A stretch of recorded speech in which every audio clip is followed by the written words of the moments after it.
ও তখন বলল, আরে বুঝতে পারছিস না কেন? তুই ধান পাহারা দিবি, আমি তোকে পাহারা দেব।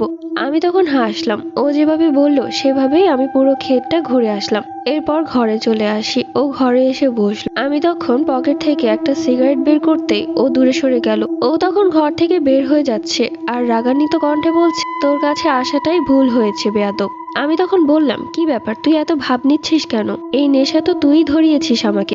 এখন এমন ভাব নিচ্ছিস যেন কিচ্ছু জানিস না। এর চাইতে ভালো হয় আয় দুজন মিলে টানি। ও তখন খুব রেগে যায় আর বলে, আর একটা কথা বললে সেই দিন যে কাজটা করতে পারিনি আজকে একদম মাটিতে পুঁতে রেখে যাব। সাথে সাথে ওর চোখটা কেমন যেন লাল জ্বলে উঠল। আমি ভয়ে চমকে উঠলাম।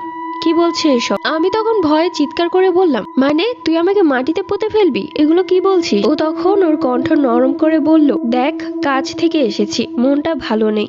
মালিক অনেক ঝাড়াঝাড়ি করেছে আমার ওপর, তাই তোর সাথে খারাপ ব্যবহার করছি, আমাকে মাফ করে দিস। আমি বললাম, সবই ঠিক আছে, কিন্তু তুই যে বললি গতকাল যেটা করতে পারিসনি, মানে গতকাল আবার তুই কি করতে চেয়েছিলি? তখন ও কিছুটা হেসে বলল, আরে আমি তো মজা করেছি তোকে ভয় দেখানোর জন্য। সব কথাই ঠিক আছে, সব কথাই মানলাম, কিন্তু সেই কথাটা বলার সময় যে ওর চোখটা লাল জ্বলে উঠেছিল সেটা মুহূর্তের মাঝে মনের ভেতর কেমন ধুক করে উঠলো। কিন্তু ওকে বুঝতে দিলাম না ও কি সত্যি আমার বন্ধু নাকি অন্য কেউ ওর রূপে এসেছে। আমি ওর একটা কথাও শুনলাম না। সিগারেট বের করে ধরিয়ে দিলাম। সাথে সাথে ও আমার ঘর থেকে বের হয়ে খেতে দাঁড়িয়ে আছে আর বলল, হারামজাদা, তোর রক্ত খাবো আমি। তুই তাহলে বুঝে গিয়েছিস আমি কে? এই বলে সাথে সাথে সে কালকে রাতের আকৃতি ধারণ করলো। আমি ভয়ে এক চিৎকার দিলাম, কিন্তু আমার হাতে সিগারেট ছিল। ও তখন চিৎকার করে বলল, আজ এই সিগারেটের জন্য বেঁচে গেলি, নয়তো এখনই তোকে মাটিতে পুঁতে ফেল। আমি তখন ভয়ে থরথর করে কাঁপছি। আমার কাছে মাত্র 2টা সিগারেটই আছে। এই সিগারেট শেষ হয়ে গেলে